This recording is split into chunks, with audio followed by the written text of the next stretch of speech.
Happy holidays and welcome to OAC's monthly broadcast, Holiday Edition. I'm Christy Kuna. And I'm James Zervios, and this is a special broadcast for us. As Christy said, it is our holiday broadcast. We have a lot of fun stuff in store today. It is the season of giving. It sure is. It sure is. And I think that part of this broadcast, we are committed to bringing you all the great things that we always do, but we're going to have some fun today as our special episode. I see, James, you're already representing in some fun festive holiday attire. I am. I have my fun sweater on that is two reindeers. Looks like they might be having a beverage by a fireplace, and it actually comes with a beverage holder as well. So perfect for all your holiday fun. And yes. So I'm sporting some animals. I don't know if you can see that, but channeling looks like a group of alpacas traveling somewhere. Yes. Some call these sweaters ugly. I think they're cute. Actually, I was wearing them today and I got a couple compliments in the building, so I'll have to say it was a good thing. But enough to say, we're going to have a lot of fun today. And then, as you also mentioned, we are in our season of giving, so we'll talk to you about a great fundraising challenge just ahead. But before we get into that, let's take that glimpse at what topics and what we're going to dive into. So, of course, for our OAC updates, we're going to tell you all about what's going to happen in 2021. We're going to talk about our recent activities. We have another great advocacy update. And then we're going to dive into that trending topic. And this one is all about COVID-19 and the vaccine. Obviously, this has been big in the news, and yes. It's a lot on our minds for our community. So we'll tackle that one. And today's featured topic is reflecting back and looking ahead to the OAC in 2021. We have special guests for that segment. Patty Nece, who's our incoming chair, and Shelly Vicari will join us. And I have to say, we're going to get other special guests along the way. Ted Kyle for the trending topic. We'll get to have a conversation with him. So lots of great stuff in store. Yeah, and you want to stay with us to the end of the episode because, as always, we have some giveaways. And these are special giveaways because they are cozy OAC giveaways. This is one of our giveaways, OAC's official blanket.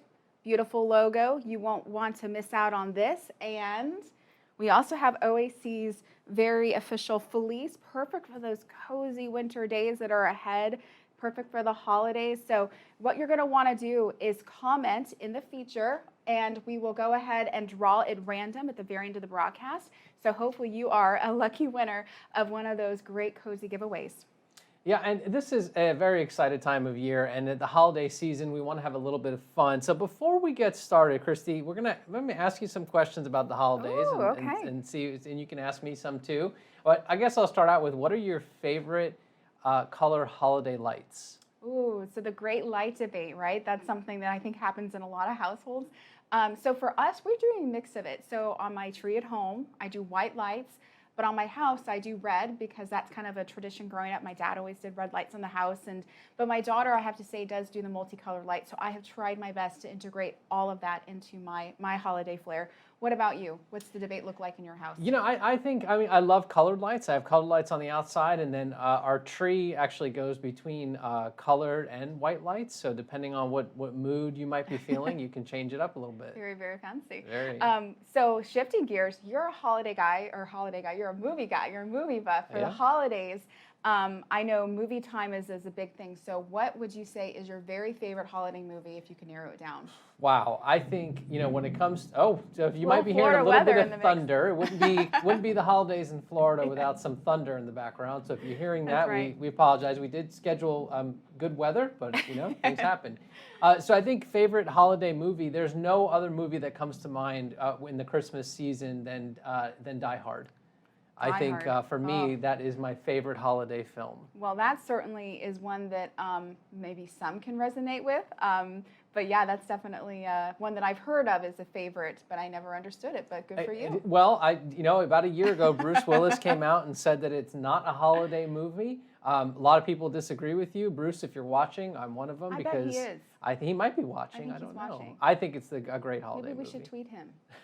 We'll see. I'm sure that's a big debate. Okay. What about traditions? So I know traditions is such a big part of the holidays, and I'm just curious, what are some of your favorite traditions?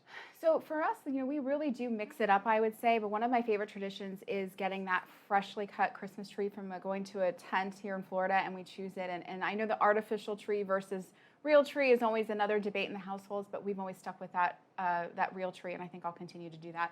What about for you guys? Well, I think one kind of goes back from childhood and even to adulthood, and that's baking cookies with my mom. And I'm excited. I know I've mentioned him on every broadcast, but my son this year, I think he's already started the baking with grandma, but I've always enjoyed doing that as a kid, and that is a tradition that we enjoy. Well, it's always fun to look back and look at these holiday questions and stuff. We're going to keep those up. We have our special guest coming your way, and we'll be also asking the same and keeping the holiday flair alive during this broadcast. But before we get to that, 2020, we've said it's been quite a year. We're about to wrap a bow. So for maybe a thunderous applause for some, but it's the year's coming to an end. We've certainly loved being a part of you guys' afternoons and some mornings and other places of the world, evenings, if you will. So we want to get a chance to say hello to everyone again. Let's do some shout outs. Let's talk to our folks to see who's joining us today online. Yeah, well, it looks like once again we've gone global here because we have Mohammed from Tripoli is joining. Oh my gosh. Hello, Mohammed. Thanks for tuning in. Awesome. And we have Debbie watching from Texas. That's my home state. Hey, Debbie. And it looks like Linda is here in Florida, but in Jacksonville. I don't know if she's getting any of this rain yet, but it might be coming your way, Linda. Yeah. We're not sure. More international, we have our friends over in Canada and Toronto. We have Lily Beth watching, so welcome, Lily Beth. Good to have you. I'm sure it's much colder up there than it is here in sunny Florida. Yeah, but I think we have a great crowd. I love seeing this crowd every single time. And remember, keep commenting. We've got those cozy giveaways. And, in keeping with the holiday theme and being excited about the new year, we wanted to ask you guys, what did you reflect on in 2020, and what are you looking forward to in 2021? We did source this question on our social media pages, and we got some really wonderful answers here. And so we know that, so Laura said she's looking forward to more family time. Yes, I think see that family is a big one. And reflection. I think that's a common theme there, that people are looking forward to reflecting and spending that time with the family, especially given the year that 2020 has been. It's nice to be able to have that support there of family. Yeah, and so Becky also shared with us before that appreciating that present moment was really, really important, and is going to be kind of that theme for her moving into the next year, and reflecting on that. I think this year has certainly taught us all so much when it comes to that. So I really appreciate that reflection, definitely. Yeah, and it looks like Kyle says here, learning to live in the moments too. I think that's a really important one. That's I think, true, absolutely. There were a lot of moments in 2020, but I think learning to live in the good ones and finding those good moments is really important. Adapting those plans. I mean, we see Nina also has shared that, learning your plans can change and will change. If this year taught us anything, it is just that. But I think everyone's adapted well. We've reflected on that here as a team. So some great stuff. Keep sharing that. We love to hear that as we kind of look back and reflect and look ahead into the next year, which is just upon us.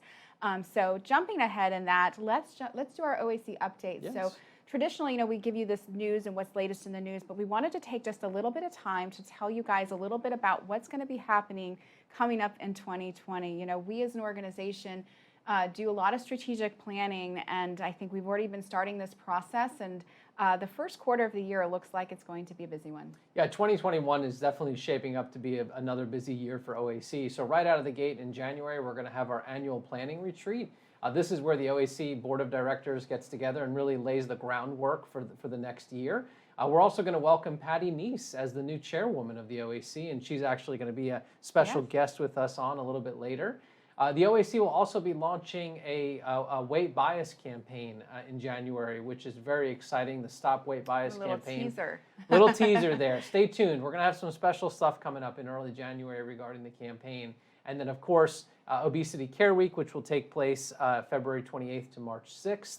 That's another exciting thing. And there's so much more still that we're going to be working on in 2021. Yeah, and I know those are some of your highlights. For me, I think looking ahead, we have really committed ourselves in 2021 to virtual engagement. I think, virtual engagement was kind of the name of the game this year in 2020. And we love things like this broadcast to be able to come and bring you this, late-breaking topics and conversation. So we're committed to continuing this, plus so much more in our programming. So stay tuned for that. And we also, coming on the horizon, we are going to be getting really into the trenches of our regional network development process. This is something that's been in process for a while. But with COVID, we've had to scale back some plans. But in 2021, we have some great plans to work around the COVID situation to make that a reality.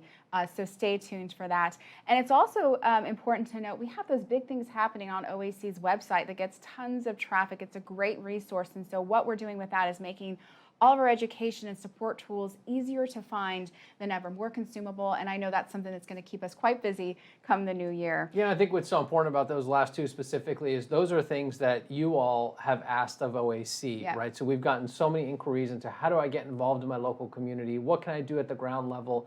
And then also, of course, the website as well. We know our website's huge, but we know we got to make it easier to find things. And so, we listened to you all, and we're so excited to bring those things to life in early 2021. Absolutely. And it goes without saying that we need supporters just like you in order to make all of that a reality. That is the nature of being a nonprofit charity. So we do a lot of great things, but we do need that support. And so we're going to get to that in just a second with our fundraising challenge. But let's go ahead and look a little bit at what's happening currently and what to be mindful of. One thing is our annual survey that you remember us talking about in our previous broadcast. We did launch that. Response has been overwhelming. The insight given is invaluable to how we craft those programs and know the things we want to do and improve upon. So definitely, if you haven't taken that survey, tune into your email. You'll get a direct link for that. The deadline for the giveaway is Friday, December the 18th. So stay tuned for that and make sure you're a part of it. And also, we did, as you remember, just earlier, a few weeks ago, December 2nd, was the kickoff to our Giving Tuesday effort, which was our end of the year campaign. Share your why, give your why. And this is as you know, every nonprofit charity always has the season of giving and this end of the year. And our campaign we're really, really proud of this year because it really gave us a look at why individuals with obesity and anyone who follows us really believe in the cause and what we do. And so we really wanted to give a little bit of a moment to talk more about that because donations are a crucial part to how we operate as an They really organization. are. And I think this year's campaign of, share your why, give your why, really allowed folks not only just to donate to the OAC, which is so important, but also to express why they care about the OAC and why is it important to give to the organization. So a very valuable campaign. And again, as a nonprofit organization, being able to give to OAC is such a key part of what we do and how we operate. Absolutely, and we're happy to have our special guest join us to tell us a little bit more about this campaign, tell you about that great challenge. It's OAC's very own development associate, Melanie Hittinger. Hey, Melanie. Hi. Good to see you. Thanks for joining us. And we thought that it would be best for whoever created this campaign to tell our folks at home what you want them to do and how important it is that they give in this year-end giving effort. Sure. Thanks for having me today. I'm super happy to be here to talk about our end-of-year fundraising campaign, Share Your Why, Give Your Why. End-of-year contributions that support OAC's upcoming programs and projects are vital to our organization. And it's for that reason I'm excited to join the broadcast today and challenge everyone watching to head over to obesityaction.org/donate and make a tax-deductible donation today. Whether you give $5 or $105, whatever the size of your donation, it will make a difference. Each of us has a reason OAC is meaningful to us this season, and we want to know your reason for giving. Share your why with us in the comments because we love to hear your stories. And thank you again for letting me drop in today. And with that, I'll send it back to you in the studio. Awesome. Thank you so much, Melanie. I think definitely that challenge is one we're going to take on. And what I loved about it is that for us here at the OAC, it's not necessarily about the dollar amount. It's about getting folks involved and engaged in fundraising. And so that is our challenge. We want 100% of individuals who are watching today just give an amount that's appropriate. We know it's been a different year on so many fronts, but this is a great time to step up and support the good work of the OAC. So we hope you do get involved. Absolutely, and that is just so important again to focus on that giving aspect. And so if you're watching today, we do encourage you, go to obesityaction.org/donate and give what you can because it does make a difference. Absolutely. So let's shift into one of the core things the OAC does, which is what fundraising helps us with, is our advocacy. Advocacy is a crucial component of what we do, and as we talked about, there is still so much going on even towards the end of the year here. Yeah, it's definitely been a busy time for OAC on the advocacy front. And so there's a couple updates we want to share with you all from the federal advocacy standpoint. Unfortunately, TROA did not pass the Treat and Reduce Obesity Act. We will reintroduce that again in Congress in 2021. And very excitingly, we also have a meeting with the Biden transition team. And this is really important because this is where the OAC represents you, our members watching in this new administration, and make sure that obesity is a priority for them and that we're still fighting for access to care and we're still pushing forward for people dealing with obesity. Yeah, broad issues like that we really, we keep a pulse on all of those things, and we're the we have eyes and ears in Washington, but all of our efforts are centered around representing the interests and needs of people with obesity. So definitely love hearing that update in that regard. But I know also there has been some movement and some action that was taken on a recent bias issue. So James, maybe fill everyone in on what happened. Yeah, unfortunately, another real horrible example of weight bias, and that was by Governor Andrew Cuomo of New York. And you could see it on your screen, but he made a real terrible comment. It was basically, if you didn't eat the cheesecake, you wouldn't have the weight problem. It's all self-imposed. And this was in reference to some issues with COVID that obviously New York is dealing with, the world is dealing with. It's unfortunate that this kind of a statement is still being made. I'll be honest with you, it's just flat out wrong that this kind of a statement is still being made. And OAC immediately addressed this on social media, and we also had our members jump on immediately as well, which was really wonderful to see. That's something I love seeing, because I think after all this time, you see a comment like that is so blatantly given that is acceptable. I mean, no other movement would ever allow for that. And so I love seeing our followers and community members step up to the plate on that one. And unfortunately, those things continue. So kudos to everyone who got involved in that. And I think it's just important that our voices are raised loud and clear for that one. Yeah, and I think it's a perfect example of why a broader campaign on weight bias awareness is needed, right? And so that's where OAC is really going to kick that into high gear come 2021. So again, stay tuned for that, because we're very excited for what we'll unveil just in basically a few weeks now. And work never stops, right? No. And so speaking of advocacy, we are now going to switch into our main trending topic that is all about the COVID-19 vaccine. I think everybody who has paid attention to anything lately this has been all the talk in the news lately. And certainly I think something on the minds of our members and our followers, and how does that impact the lives of the folks that we serve. And so again, we keep a pulse on this. We have the greatest of experts involved in kind of helping us steer what this means and what this means for our members. And I know something that you work a lot on with different partners and such too, to kind of make sure we're representing all the needs when it comes to this specific issue. Yeah, recently there's been a lot of media coverage of obesity and COVID. I shouldn't say recently, but probably over the past couple of months. We mentioned that on last month's broadcast, but now the next narrative that you're hearing about is the vaccine and obesity. And so where do people with obesity fall on the priority list? The topic has been talked about on Daily Mail, Washington Post, and OAC is actually working on a statement on this as well with one of our partners. And we thought, who better to bring on to talk about this topic than OAC National Board Member and founder of Conscious Health, Ted Kyle. And so with that, we'd like to welcome Ted to the broadcast today. Hey, Ted. Hi, thanks so much for having me. It's really exciting to be here and be part of all of the good work that OAC is doing. We appreciate all that you do and imparting your knowledge and expertise in this really important issue for our folks. Yeah, Ted, what's interesting about this topic is that we've talked about this a lot. I think you and I have even exchanged dozens of emails over the past few weeks in regards to this. And I think what we want to do for our audience is really help them understand how someone is chosen for the vaccine, or where would people with obesity fall. And so, help us understand who decides who's first in line for the COVID vaccine. So it's really kind of a good news, bad news thing. It's great news that we have a vaccine out there that is so effective, and now we have another vaccine that's going to be in a hearing tomorrow that'll be effective. But this has gone so fast that the supplies really can't keep up with the demand. And so you have CDC issuing guidelines on how to allocate a scarce source of vaccines. And then you have individual state agencies, public health agencies, deciding how to interpret those guidelines for their individual state.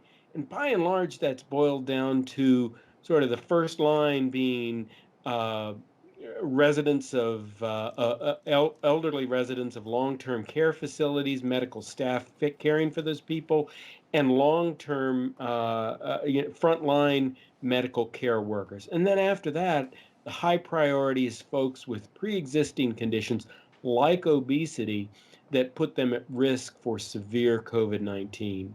Yeah, and Ted, you talked about this a little bit, and answered my next question a little bit about how are the decisions about vaccine priority list made, and what factors are taken into consideration. I think you just kind of touched on that a little bit, where we know that there's been issues of severe complications from COVID-19 if someone has the disease of obesity and gets COVID. And so I think to the point you just made, it seems like those are the key factors that really go into this priority list at the end of the day.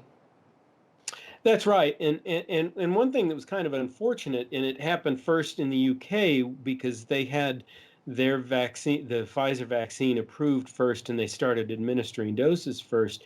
There were some sensational news stories that suggested that people with obesity might be in line ahead of some older British citizens that didn't have quite as high a risk as someone with severe obesity might have. And it was great fodder for the tabloid news in the UK because it played off on the weight bias that we know is out there both in the US and the UK. But it was really unfortunate because the truth is that obesity is a chronic condition that can affect people's health. And people with obesity need to be prioritized according to their risk of severe symptoms with COVID-19. Ted, I've had the privilege of working on the issue of weight bias with you probably for the past, I'd say, decade or more now. And it seems like every time there's an issue of obesity and COVID, there's something else that comes out and kind of combats or chips away at the at what people might be thinking in regards to the disease or the vaccine. Very recently, we saw media reports saying that, oh, wait a second, if you have obesity, the vaccine might not work as well in someone with obesity. And we know that's just simply not true. So can you share a little more on that, on what some of the studies are showing? So yeah, really late in August and September, that speculation was circulating that that maybe the vaccine wouldn't work, and it was sheer speculation. Now, there's nothing wrong with scientists speculating, what might have an effect, but they need to be clear. This is just speculation. This is not fact. And when the facts came out last week, when the full clinical trial data came out on the Pfizer vaccine, and then this week, just yesterday, the FDA published all of the data on the Moderna vaccine. And what that data showed is that these vaccines work precisely the same in people with obesity as in people who don't. Highly effective, 95% efficacy in both groups, and in fact, in just about every subgroup. So all that speculation was nothing but speculation that didn't turn out to be true. I think, Ted, you hit such an important point there with it, right? Where it's the speculation sometimes that dominates the headline, but we need to listen to the experts. And so you got to listen to what Ted just said there, because that's really, really valid and important information. And, Ted, I'm also curious too, is what do you think is being done right now to ensure that racial and ethnic communities are going to have the opportunity to get this vaccine as well? Well, as I've been reading a lot of the stuff about prioritization, it is communities of color that are at the greatest risk of contracting and having bad outcomes with COVID. And I know that in the prioritization that's going on, that's being factored into making sure that the people at highest risk get the first access to the vaccine, because it is so important. Ted, my final question here is and we work on some of this together, but just to kind of help our viewers understand, what advocacy work from OAC and others is being done right now to ensure that people affected by obesity are being considered in making the list of the priority list? Because I do think that people are probably wondering at home, well, what's OAC doing for me right now? How are you representing me in this fight, knowing that it is a very serious thing we're dealing with? Well, this is one of the great things about working with the OAC, because we have the privilege of working with the top scientists and policymakers that are concerned with obesity. And I know that you've been working with the folks at the Obesity Society who are developing guidance on this subject to make sure that obesity is on equal footing with other conditions that would lead people to need that access to the vaccine for medical reasons.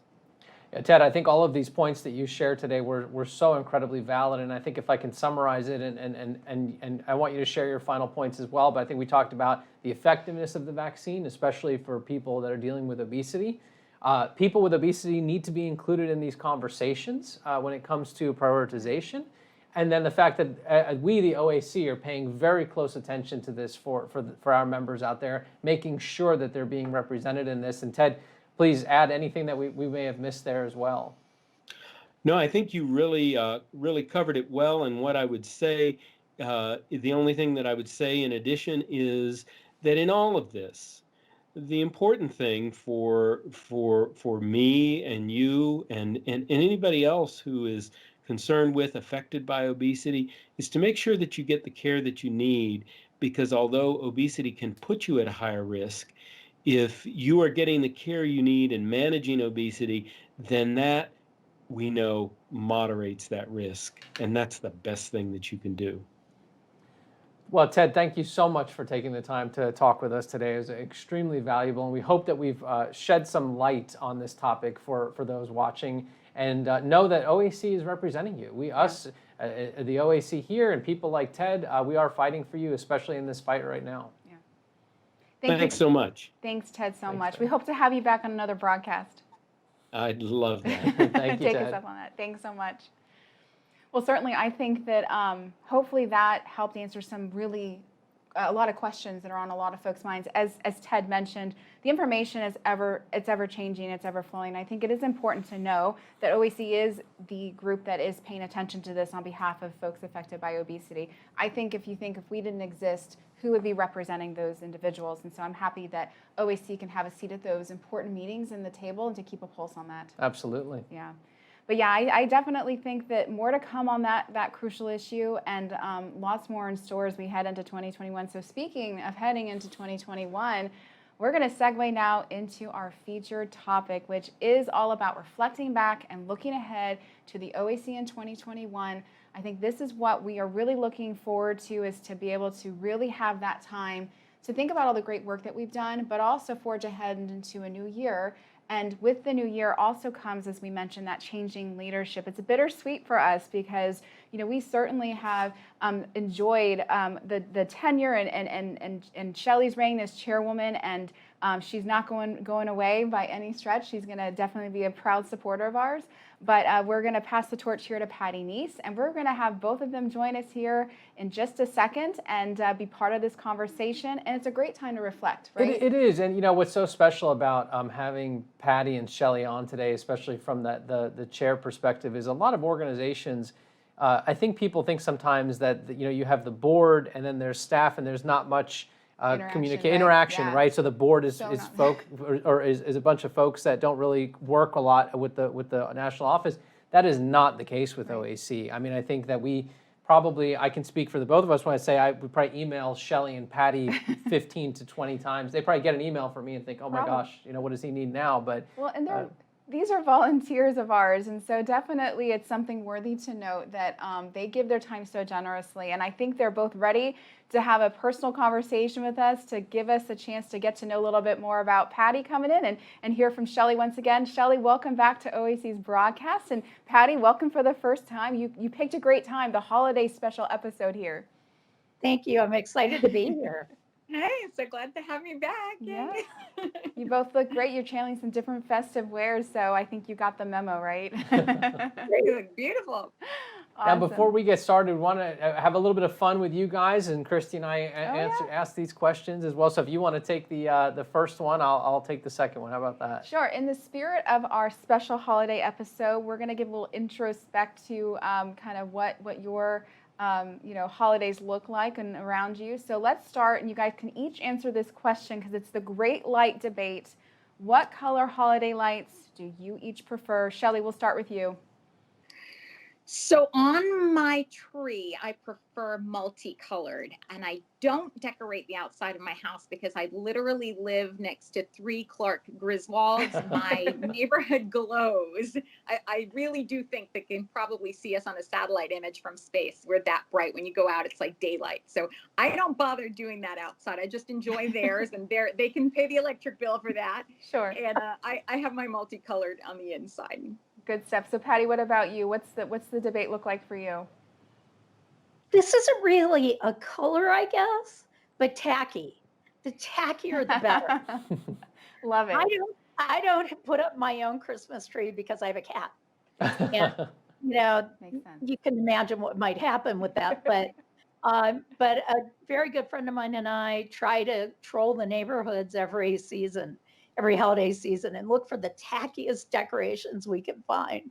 So that would be my answer to the color question. I love it. I love it. Yeah. So definitely, I don't know if I'd want to be the tacky one if someone thought my house was the tacky one, right? Yeah. So, but that's okay. Well, because Patty I would think- like it though. I So think so. I I think think so. you'd rate highly on our scale. Yeah, most with the most lawn ornaments, everything. That is always an interesting one. So, yeah, so I think next would be another controversial holiday question. And so Shelley, I'll ask you first. What's your favorite holiday song and movie or show? Okay, so I heard your answer earlier, and we actually share the same holiday movie favorite No! movie. So I love Die Hard, and that is my favorite holiday movie. And I love the song from Die Hard. At the end, they play, the weather outside is frightful, but let it snow, let it snow, let it snow. So that's my favorite song. And I've actually been to the Nakatomi Plaza. Oh, So it's a I'm jealous. office No building idea what in you're talking LA. nothing says Christmas like running around the Nakatomi Tower with no shoes on broken glass. That is Die Blowing Hard. stuff up, Well, yeah. let's see if Patty agrees. I think Well, we should see if she feels the same I don't know, way. Patty. My gut says maybe Die Hard 2 is your favorite holiday movie. I don't know. No, I've never even seen Die Hard 1, but you Oh. guys Me are too. I making me haven't want to either. watch it. We must. So, especially the running around in bare feet in glass, that just sounds wonderful to Oh me. God. I tend towards the more traditional, I'm afraid. Um, I think my favorite song, there are so many of them, is Walking in a Winter Wonderland, which is appropriate in Alexandria, Virginia today. We actually have some snow Oh. Oh. and sleet and ice and rain. It's sort of a messy day, but it's close. And movie, this is again a very traditional pick. I'd say my favorite Christmas movie is It's a Wonderful Life. Yeah. That's a good one. There's nothing better than somebody who shows kindness throughout their lifetime, being acknowledged for that in the end, essentially. So I really like that. It gives me tinglies. That might be worth watching for this year, right? Year of 2020. I think that might be a good end cap. Okay, so last question here. Holiday tradition. Traditions are important to so many. So Shelley, what is your favorite holiday tradition that you still keep to this day? So my favorite holiday tradition is we have this big blue suitcase full of mixed up ornaments. My tree is one of those trees that have ornaments from that I made when I was little on there. So I love it's like bringing out old friends when I drag out the big blue suitcase and we open it up and we say the same stories every year and how we got this ornament or that ornament or who made what. So we do that. We usually make a little cheese platter. It's my mom and I. And I pop on, here's another favorite movie. If you have kiddos, make sure you look up, and if you haven't seen it, Emmett Otter's Jug Band Christmas. And so we pop that on. So it's got some music in it and a fun story. And we decorate the tree. So that's my favorite. Patty, what about you? I think my favorite holiday tradition is having breakfast during the holiday season with my nephew.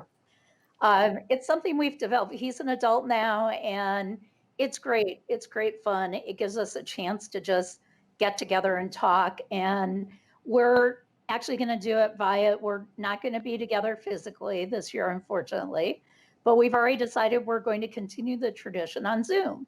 And we won't be at restaurants. Usually we meet at a restaurant. We're each going to do something in our own home. But still have that time together. And it's always been incredibly special to me. Well, keep that So- spirit alive. Very sweet. Love that. Love that. I think about something I was thinking about though too, is Shelley was talking about her Christmas her ornaments. Is that one thing our policy consultant has done for the staff since he started with us is he's given us these White House Christmas ornaments, and that I don't even. I mean, you and I have been here for a while, but like the collection is unreal. Yeah. But I mean, those that's one of my when I think about those ornaments or the tree, I do think about They're, that's like they're an OAC beautiful, tradition. beautiful ornaments. And sometimes I realized like 2 years ago that one I got 10 years ago actually lights up. Oh, really? There's I'll a have to check switch that on out. the Christmas tree lights up. It's a yeah, it looks I love beautiful. the tradition. So thank you guys for having a little fun before we take that deep dive into kind of really what we want to talk about today, which is reflecting back and looking ahead. So, Shelley, you've been a part of the OAC for a very long time now, but, chair with us for the past few years. And I think you've experienced so much, but what was one of the most memorable moments or OAC accomplishments that you witnessed as the chair? Gosh, there's been so many. We've done some great things in the past couple of years, but I think the thing that I'm most proud of in the past couple of years has been the growth of our community. We grew in the past 2 years 25%, and truly, the power of an organization like the Obesity Action Coalition comes from our members in our community speaking up and speaking out. So I'm most proud of that. And we've added so many, I'm going to add a little more, but we've added so many ways that our community can get involved. So, you can go to the website and log on to OAC Action Center. You can go on this OAC television and comment and find out what we're working on and how you can help. So I think those are the things I'm most proud of. But it's like picking your favorite child. You can't do that.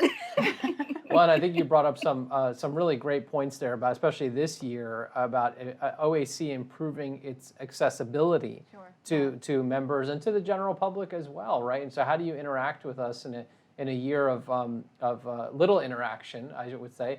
So how did OAC do that? And so I definitely agree with you on that. Yeah, and Shelley, your leadership has really helped us pave that way, I have to tell you. And, but shifting gears, I mean, is Patty's going to take over as chair come January, which I said is a bittersweet thing, but I know you're not going far, right? So you're still going to be actively involved in what we do. But for Patty, I think it's important to give our folks at home that understanding of, what your vision is for the future. So what do you hope to achieve as, in your chairwoman role?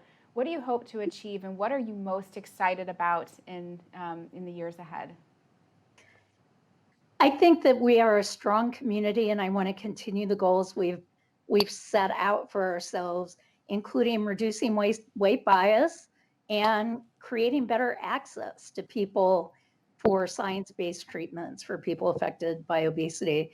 I'm really excited about the campaign that's going to launch in just a few weeks that James, I know, already mentioned on the broadcast about weight bias. Weight bias underlies a lot of decisions made in this area, policy decisions by medical providers, and perhaps most importantly, the decisions we make about ourselves. And I think educating people about weight bias and moving that needle to try and get them to understand weight and obesity better is incredibly important.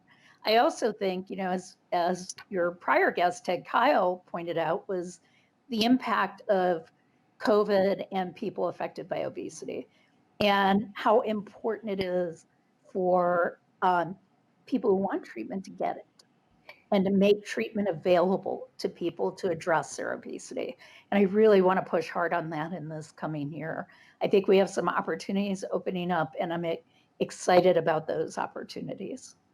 Yeah, and I think with opportunity comes opportunities for us as an organization and our members to take action on those. I think, Shelley, you really allowed us to kind of, get our armies kind of fully assembled, and now Patty's taking over to allow that to really take hold in these big and crucial issues. Yeah, and speaking of action, Shelley, which you really spearheaded that program, the OAC Action Program. What do you think has been the impact of that program, especially over the last few years as it's really gotten up and running and further developed? I would say that there are more people that are willing to share their stories. There are more people that are willing to say, I am a person affected by obesity, or I have chosen a particular treatment for my obesity. And your willingness, your increased willingness to share those stories helps so much. It puts names and faces to notations on a chart and data, and so putting yourself out there and speaking up has been one of the biggest sort of things that impacts that have changed. And I think the action program and our Way to the World program, where you can upload videos, things like that, are just allowing people to have more access to do that. I remember 14 years ago when I had the discussion about how I was going to treat my obesity with bariatric surgery. I started Google searching and trying to find groups and organizations, and there wasn't a whole lot out there. So I'm thankful that more people are speaking out, and it allows others to speak out. So please continue to do that.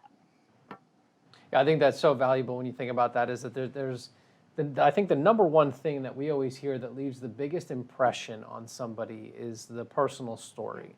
And so that has become so valuable. Every story is unique, and I think that becomes so valuable on the advocacy front, especially on the federal advocacy and definitely on weight bias. And tune in, excuse me, tune in next month, because we're actually going to take a deep dive into that in bias specifically. So very excited for that. Another little teaser. It's exciting to hear. But I do want to go back, and we talk about weight bias, back to Patty, your comments about chipping away at that bias and how you really feel that it is such the crucial root to all of the, all of the challenges that we have. And so what do you think is going to make the biggest impact in this fight moving ahead, which is, still ongoing, as we, saw in our advocacy update today, was so blatant?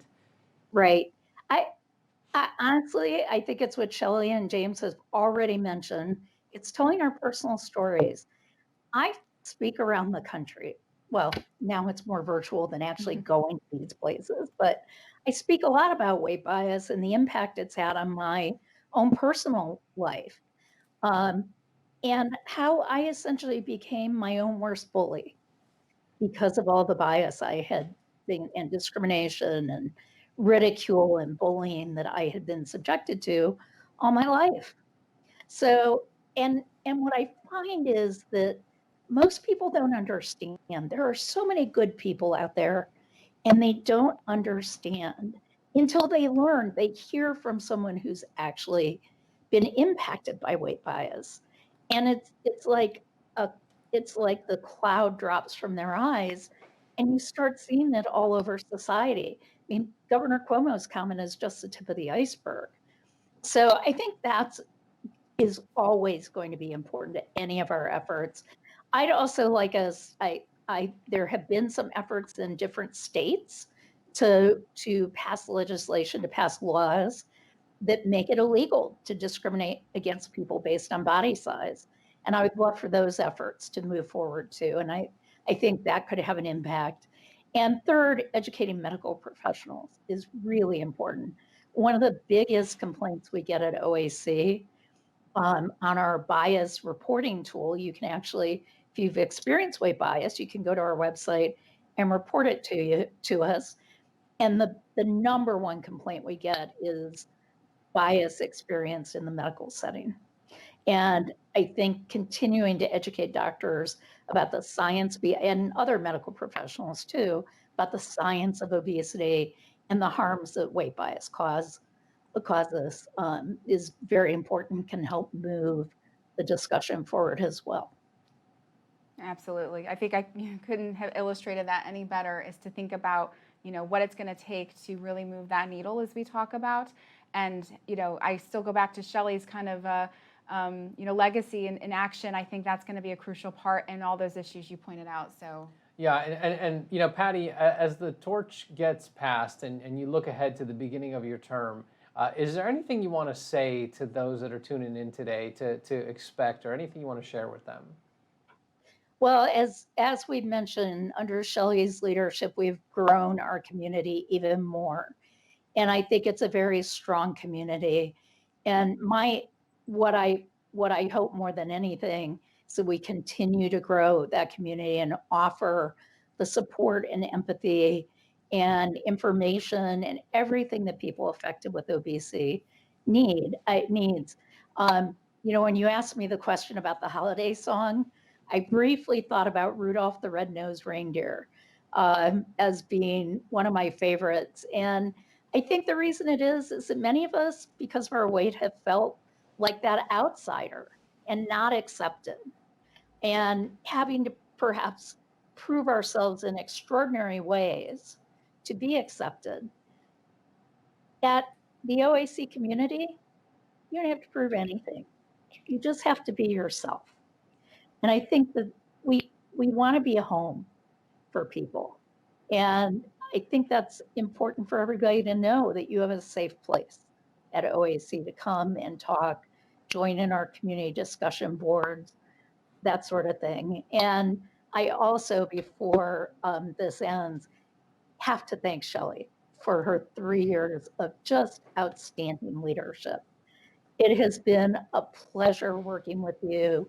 For those of you who haven't had a chance to work with her directly, every decision she made was made with you in mind, with our membership in mind. And it's been a lesson for me in how to lead the organization. And I also want to personally thank Shelley for helping me get up to speed with so many different things that are going on with OAC. It's mind-boggling, frankly. And it's a lot to keep track of and a lot to juggle. We have so many things going on, and I'm really glad about that. And Shelley has done a masterful job of doing that juggling act. So thank you so much for your service. And she will be chairing, thank heavens, our Weight Bias Committee going forward. So she's not going anywhere. And I'm looking forward to continue working with you, our very talented board of directors, and our outstanding staff at OAC. Thank you all. And I think that's a perfect segue there, Patty, to Shelley. So Shelley, what about you? Any final comments you want to leave for OAC supporters and for folks watching today? Yeah, well, I thank you, Patty, for those lovely comments. I'm so super excited, and I'm so looking forward to working with you and working with your agenda and all the things, wonderful things coming up that I have a glimmer into the future, and everyone's going to be so excited about the Bias Project and lots of things that are coming down the pike. So I'm excited for that. I do also want to thank the staff and everyone. We have the most awesome staff. Just, there are no words to describe what they do. We're very, very lucky. They are passionate and dedicated and thoughtful in everything they do. So I thank them. And our community, my last words to the community as chair would be just, continue to engage and get involved. I know Melanie gave you a little challenge that anyone's on the broadcast or watching the broadcast to make a small donation, whatever you can, to help our efforts, some of which you heard about today and lots more that you'll be hearing about in 2021. But I'd also say, there's so many ways that you can help. I think people don't realize how, Facebook and Instagram and Twitter, just because you like a page doesn't mean that page is getting seen. They have these, crazy algorithms that don't get these pages seen. And so just simply liking and engaging and retweeting and commenting on our posts is such a way to help and get other eyes on our materials and education and help others. And you never know who's reading and who's watching and how many people you can help by something as simple as liking or retweeting something. So I'd encourage you to do that. And then I look forward to taking OAC action with you and the coming year and all the wonderful things that we'll be doing as an organization. So happy holidays, stay safe. Yes. Happy holidays, everybody. Yes, well, thank you both for being a part of this. I know, you'll get to see you guys one more time. We have a special holiday message at the very end that was recorded from our, it'll be interesting. I think it was a record via Zoom. So that's all I have to say with I think it's a year of 25 Zoom. People, something. So it's in the end of this. So it's another excuse to stick around. But no, in all seriousness, thank you to each of you for being a part of this special broadcast. Shelley for an incredible tenureship as chairwoman, and Patty, we're excited for the future, and we're so happy that both of you will be around for all eternity. So thank you so much for all your passion. And they're volunteers. I have to keep saying that. Yes. They're volunteers. They do this out of their passion and energy. They have real lives, but this is such a huge part of their life. And so thank you so much for all that you do for us and our community. Thank you very much. Thank you. Happy holidays. Happy Bye. holidays. Bye. Well, there we go, guys. I think that it's been a fun episode. I think so much fun. Something happened over there, James. You're missing some decor. I lost some decor midway know through. what happened. But I still have my nice holiday sweater, so That's I all that matters. kept the festivities alive. Yeah, well, it is time for those cozy giveaways It for those who is. stuck around here. So quick reminder what they are. Beautiful OAC blanket, hot commodity, and another one is our cozy fleece.